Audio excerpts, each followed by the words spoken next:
tentu dia tidak ujuk-ujuk atau langsung ya terjadi sumbatan begitu aja.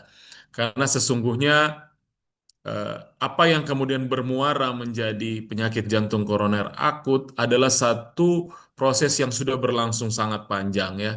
Jadi itu kita namanya kita melakukan deposit lemak ya. Kita menabung lemak yang banyak, kemudian kita mulai menambah. Jadi kalau kita bangun rumah kan kita susun batu bata ya. Kalau di pembuluh darah kita, kita mulai menabung plak tuh ya. Tentu itu berkaitan dengan gaya hidup kita sehari-hari ataupun makanan yang kita konsumsi. Kita menabung plak itu dan jangan lupa bahwa ateroma itu sudah ada dari kita masih bayi ya. Jadi jangan pikir kita waktu bayi itu pembuluh darahnya semulus itu gitu, belum tentu juga ya. Apalagi kalau kita membawa faktor resiko dari orang tua kita ya. Nah, plak yang berangsur-angsur membanyak atau menebal itu yang dia menjadi bom waktu dan tinggal menunggu saja gitu. Kapan dia akan bikin masalah ya. Biasanya kalau dia sudah lebih dari 70-80% itu sudah akan ada gejala ya dan menjadi alarm buat semua orang ya. Kalau dia peka sebenarnya karena banyak juga yang merasa ah enggak kok biasa aja ini gitu ya. Jadi yang bikin masalah adalah ketika plak itu menjadi tidak stabil, sudah ya. Akan ada gejala selama ya. Dia stabil, walaupun jadi mungkin ada buat penyempitan orang ya. Tapi dia Kalau biasanya dia peka tidak akan sebenarnya, bikin karena masalah yang banyak juga besar ya. yang Tapi begitu dia stabil kayak erupsi gunung ya, gunung meletus ya, keluar semua jeroannya, di situ akan jadi masalah ya. Karena yang terjadi bukan hanya isi jeroannya itu menghambat jalan pembuluh darah, tapi ada aktivasi dari faktor-faktor inflamasi dan itu menambah parah, termasuk pembekuan darah juga jalan di situ prosesnya. Jadi apa multi events ini yang bersatu padu dan membuat pasien itu bisa sampai meninggal ya.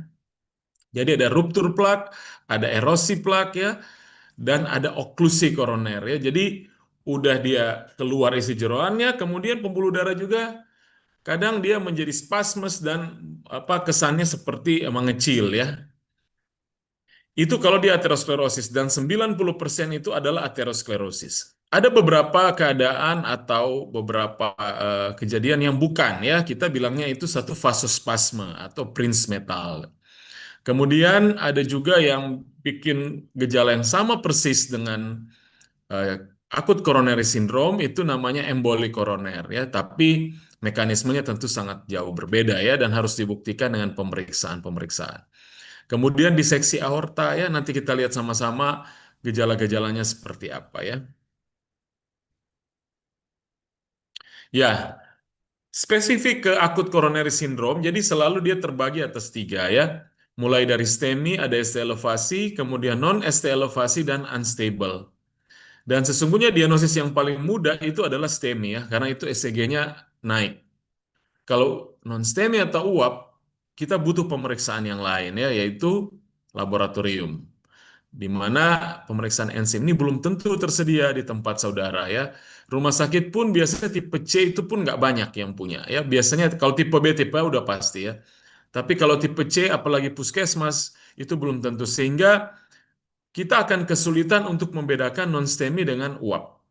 Kalau STEMI jelas, dia langsung tereksklusi. Kalau EKG-nya naik, udah pasti ya. Dan kita nggak harus menunggu hasil enzim. Tetapi kalau non-STEMI sama uap, itu mutlak harus ada pemeriksaan enzim. Either itu CKMB atau troponin T atau high sensitive troponin T ya.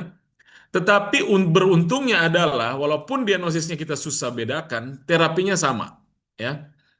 Non-STEMI sama uap itu terapinya sama ya.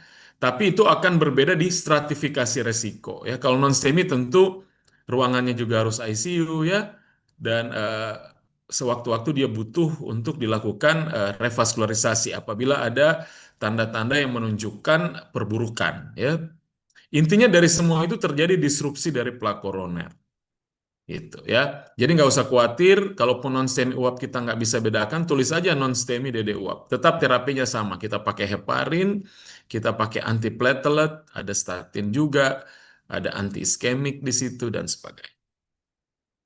Nah, kita lihat sama-sama bagaimana pembuluh darah yang tadinya begitu baik gitu ya, mungkin sekecil ini gitu ya, tunika intimanya, bagaimana kemudian dia terjadi gonjang-ganjing ya, mulai ada fatty streak ya, kemudian terjadi fibrous plaque dan terjadilah erupsi gitu ya. Sehingga salah satu indikasi pemberian statin adalah bagaimana supaya statin itu bisa menjaga plak itu tetap stabil ya. Untuk chronic coronary syndrome ya. Kalau untuk akut coronary syndrome tentu statin itu sebagai antiinflamasi. Tapi kalau untuk yang kronik, fungsi statin berubah menjadi stabilisasi dari plak ya. Nah, kita lihat sama-sama bagaimana dia beregenerasi ya, dari monosit, makrofag, kemudian ada modified LDL ya, ada sel busa di sini dan terjadilah fatty streak ya sebagai lesi awal dari aterosklerosis ya, yang menjadi biang dari aterosklerosis adalah pembentukan fatty streak ini. Nah, kita berulang-ulang tadi menyebut tentang stabilisasi dari plak ya. Jadi kalau plaknya rentan, ini gampang bocor. Kayak bisul ya. Kalau masih ingat waktu kita kecil dulu bisul tuh, kita kasih jarum aja tuh keluar itu isinya. Nah, bayangkan kalau dia setipis itu, maka ini akan mudah keluar dan dia akan bikin masalah yang sangat besar ya. Ini ada white thrombus, ada red thrombus ya. Jadi kalau katanya kalau erosi plak itu endotelnya hilang ya tanpa rep capture. Kalau eh, yang ini ada. Ya, jadi pembentukan trombus seperti itu ya. Nah, derajat oklusi itu berbeda-beda ya, dan itu juga akan mempengaruhi seberapa berat gejala yang akan ditimbulkan ke depannya ya. Kalau dia tersumbat penuh atau mungkin nggak, taruhlah nggak penuh ya, 90% itu udah bisa bikin STEMI dan akan terefleksi di EKG dalam bentuk ST elevasi. Kalau dia nggak sampai penuh ya, mungkin ya 70-80, nah lumennya masih ada aliran ya, itu masih bisa ya non STEMI dan unstable angina pectoris ya. Intinya ada beberapa faktor yang diasumsikan sebagai pencetus ACS ya, stres emosional, aktivitas fisik berat dan sebagainya. Nah, tentu saja eh, adanya akut coronary syndrome ini membutuhkan penanganan ya, dan ada dua, operatif maupun non operatif. Kalau operatif kita akan menyerahkan ke spesialis bedah toraks kardiovaskuler, sementara kalau yang non operatif intervensi itu adalah masih ranah dari kardiologis ya. Nah, konsep awal revaskularisasi itu adalah mengembalikan perfusi miokard untuk mengurangi iskemia, menurunkan risiko infark, dan memperbaiki outcome klinis ya. Tentu saja sangat berbeda PCI dan CABG ya, atau bypass. Kalau PCI kita tidak pakai pisau, tidak pakai belah-belah ya, kita pakainya stent ya. Sementara kalau bypass itu tentu adalah satu prosedur operatif yang harus dilakukan di OK dan membutuhkan anestesi yang khusus juga untuk kardiovaskuler ya. Dan tentu saja dia durabilitas jangka panjangnya sangat baik ya. Kalau PCI kan kadang dia gampang restenosis oleh berbagai sebab ya, walaupun bisa juga terjadi pada graft ya, dia tersumbat bisa, tapi dibanding dengan PCI tentu CABG itu jauh lebih sustainable atau lebih itu ya, lebih jarang bikin masalah ya. Nah, kalau kita PCI tentu saja kita pasang infus ya, atau kita cari akses bisa lewat arteri eh, radialis, bisa juga lewat femuralis ya, terserah mau lewat mana gitu ya. Tetapi kalau bypass tentu saja harus lewat satu prosedur operatif ya. Dan kita biasanya kalau kita di center pendidikan ya, kita ada namanya syntax score dan itu akan menentukan apakah ini akan lebih preferable ke PCI atau ke operasi gitu ya. Kita bicarakan ya, kalau di center kami itu ada namanya konferensi.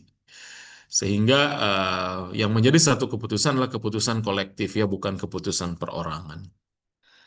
Nah, di sini ada indikasi-indikasinya, kita tahu kalau onsetnya kurang dari 12 jam, dari guidelines juga menegaskan bahwa yang terbaik adalah primary PCI, kecuali kalau di tempat yang tidak ada fasilitas kita lakukan fibrinolitik. Sementara nanti kita lihat lagi kalau memang areanya luas, left main-nya kena, ada diabetes, ataupun kalaupun mau dipasang itu butuh ring yang banyak sekali, maka kita sudah harus menyerahkan pasien ke ahli bedah untuk dilakukan bypass. Tapi tentu harus edukasi karena tidak semua pasien itu mau juga dioperasi gitu ya. Ada ketakutan-ketakutan, misalnya dia nggak takut nggak bangun lah, apalah ya. Dan tentu saja di sini edukasi harus berjalan dengan sangat komunikatif ya. Nah, kita lihat juga di sini, walaupun mungkin dia bukan STEMI ya, ataupun non-STEMI, sebenarnya kita lihat juga kalau memang dia ada cardiogenic shock atau ada nyeri dada yang nggak turun-turun ya, walaupun anti iskemiknya sudah sangat maksimal, maka perlu sekali bagi kita untuk melakukan revaskularisasi segera ya. Dan tentu saja ini hanya bisa dilakukan di pusat kesehatan yang punya fasilitas untuk kateterisasi. Ya, jadi indikasinya di sini nih ya. Kalau yang beresiko tinggi itu STEMI, non-STEMI, hemodinamiknya nggak stabil ya. Kemudian kalau left main stenosis lebih dari 50 ya tentu kita anjurkan lebih ke bypass ya, ataupun misalnya trivessel, lesis, dan sebagainya. Jadi indikasi PCI macam-macam, ada STEMI emergency, kemudian kita lihat juga apakah anatomi koronernya mendukung atau enggak ya, ataupun pada pasien yang risiko bedahnya tinggi ya. Ini juga masih tetap bisa dikerjakan oleh intervensionis kardiologis ya. Sementara kalau bypass tentu saja kalau dia udah left main ya, lebih dari 50%, kemudian multivessel ya, apalagi kalau ada diabetes mellitus, maka itu lebih difavoritkan untuk PCI. Ataupun kompleksitas anatomisnya tinggi gitu ya, lebih baik bypass. Kita ganti sekalian pembuluh darahnya ya. Kalau dia sintaksnya rendah, anatomi sederhana PCI, kalau dia tinggi, left main dan multivessel, kita lakukan bypass.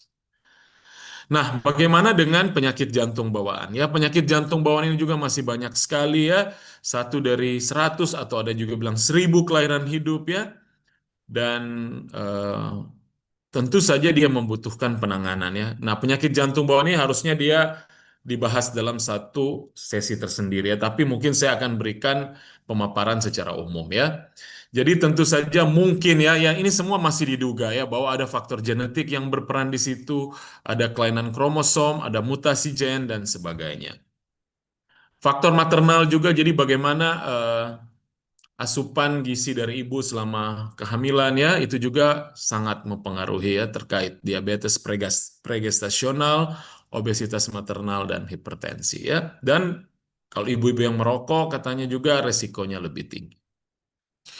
Ada juga paparan teratok. Jadi kita tahu 3 bulan pertama itu merupakan masa yang paling-paling urgent ya dalam pembentukan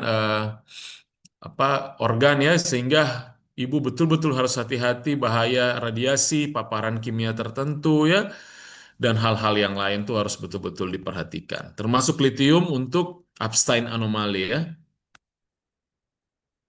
Jadi trimester pertama itu betul-betul harus diperhatikan.